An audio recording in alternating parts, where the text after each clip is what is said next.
Gracias, señora presidenta del Senado.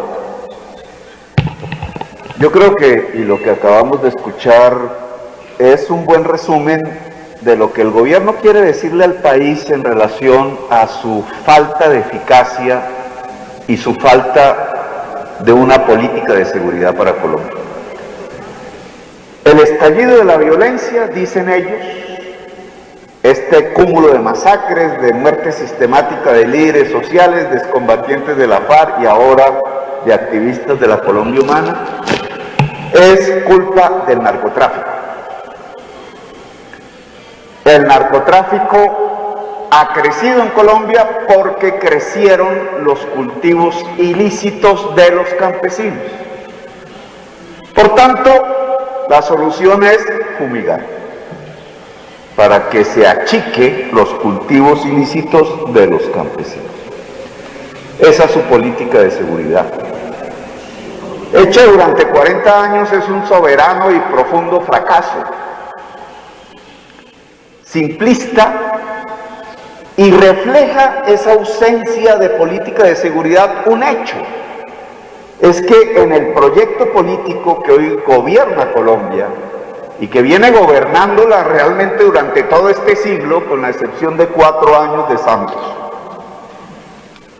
ese proyecto político construyó su política de seguridad alrededor de la destrucción de las FARC, militarmente. Era una propuesta de seguridad contrainsurgente. Una vez se diluyó las FARC, se quedó sin política de seguridad. Y eso es lo que estamos viendo hoy. No la tiene. Y sin embargo, la violencia hoy es quizás peor que como comenzó el siglo XXI. Voy a tratar de explicar en esta intervención las fallas del análisis del gobierno y de ahí una política de seguridad que yo considero eficaz para Colombia. Primera falla: al hacer gravitar la acción del gobierno en la destrucción de cultivos ilícitos, cayó en la política más fácil, la de los burócratas gringos y los burócratas colombianos sentados en escritorios mirando satélite, fumigar los cultivos de hoja de coca con glifosato.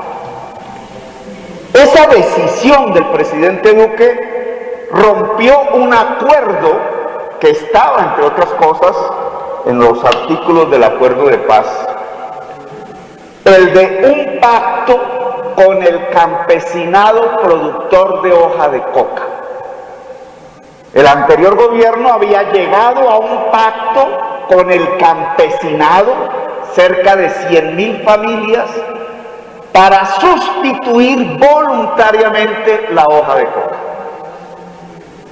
El gobierno vio muy mamerto eso, le pareció muy demócrata el que hubiera un diálogo entre Estado y campesinado, y peor aún, un pacto.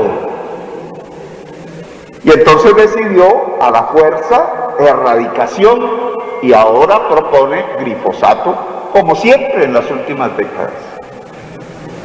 ¿Qué pasa con la ruptura de ese pacto? Y esto es lo que quiero analizar a profundidad. Rompió un pacto con el campesinado, 100.000 familias. Esas 100.000 familias es la población que está ubicada en unas regiones específicas que coinciden hoy con las masacres. Cuando rompe el pacto con el campesinado, lo que rompió fue una alianza entre pueblo y Estado.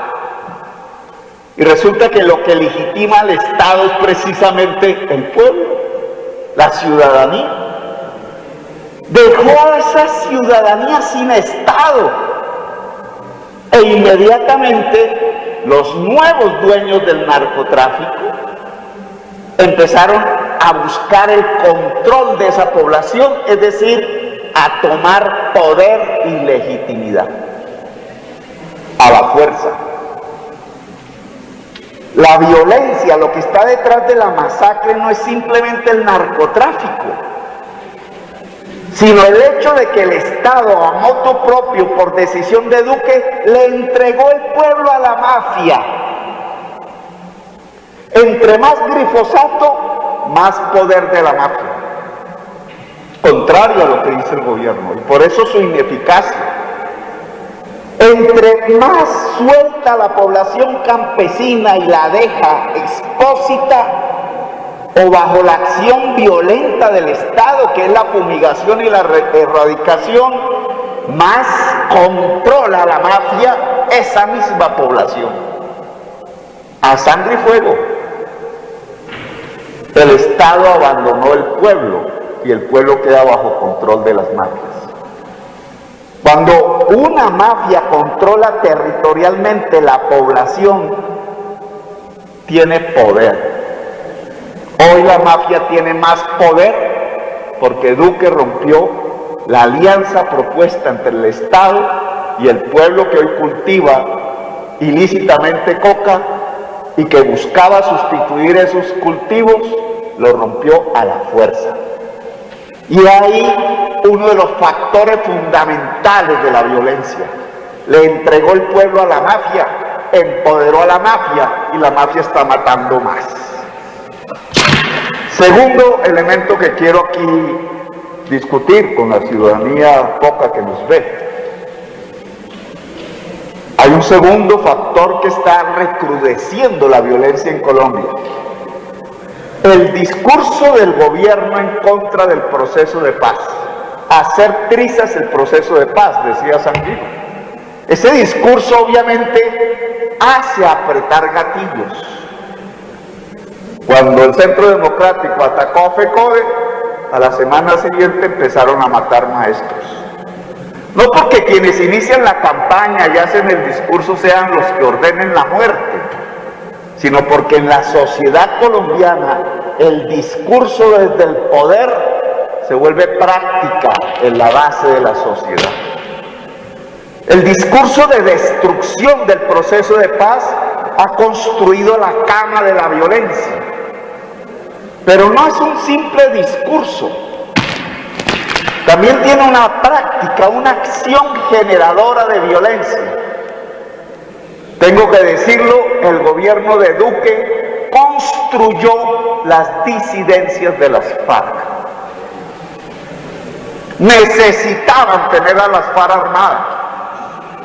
Su proyecto político se debilitaba si no había insurgencia. ¿Por qué? Porque toda su política de seguridad se había construido alrededor de la contrainsurgencia. Sin insurgencia no había política, no había votos, no había poder. Por tanto, uno de los objetivos del gobierno ha sido construir de nuevo la insurgencia. Rompió el acuerdo con el ELN y ahí está el ELN armado. Y construyó de una manera muy perversa, y tengo que decir que no fue Duque, fue Néstor Humberto Martínez y sus aliados, una conspiración desde la Fiscalía para poner preso al señor Santrich con cocaína de la misma Fiscalía y acusarlo de narcotráfico. El jueves haré un debate sobre esto y no voy aquí a profundizarlo, pero desde el Estado construyeron las disidencias de las FARC.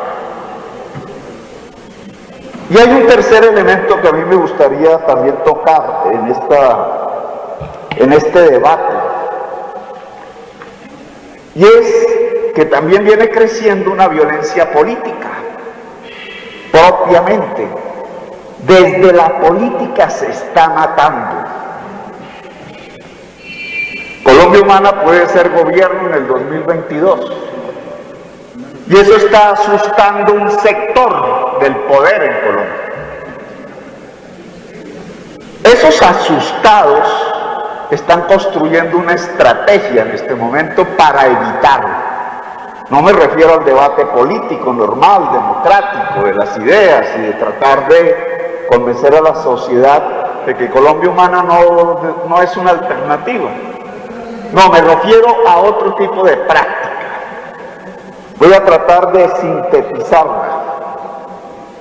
miles de militares, ex paramilitares e incluso han quedado por fuera de la JEP, Justicia Especial para la Paz. Los han rechazado. No tienen alternativa de beneficio jurídico y fluyen hacia las llamadas BACRIM, que son los nuevos dueños del narcotráfico. Pero les empiezan a hacer una serie de promesas. Si hay otro gobierno de Uribe, habrá un indulto para los militares, que la JEP no aceptó. Y algunos sectores que se sientan en este Congreso, y no me refiero al Centro Democrático como partido, sino algún sector al interior, ha empezado a decirles, si quieren ese indulto y un nuevo gobierno de Uribe, no pueden dejar que Colombia Humana gane. Han presionado la muerte de militantes de Colombia Humana. Y ese es un nuevo sector de la violencia que empieza a aparecer en Colombia. Yo terminaría esta intervención como vocero de Colombia Humana diciéndole a la sociedad que hoy se necesita una reestructuración de la fuerza pública. Con un ministro de Defensa con aspiraciones presidenciales que se dedica a la politiquería, no tengo el tiempo del ministro, pero no hay estrategia, no hay política de seguridad. La fuerza pública está abandonada en Colombia, sus cúpulas en la corrupción. Algún día vamos a hablar de la reforma de las fuerzas militares. Yo pienso que los sargentos del ejército deberían incidir en quiénes son los generales. Yo pienso que la fuerza pública debe pasar por la educación superior y ser profesional. Yo pienso que la fuerza pública hoy sí puede tener una estrategia si somos capaces de construir una política de seguridad eficaz que no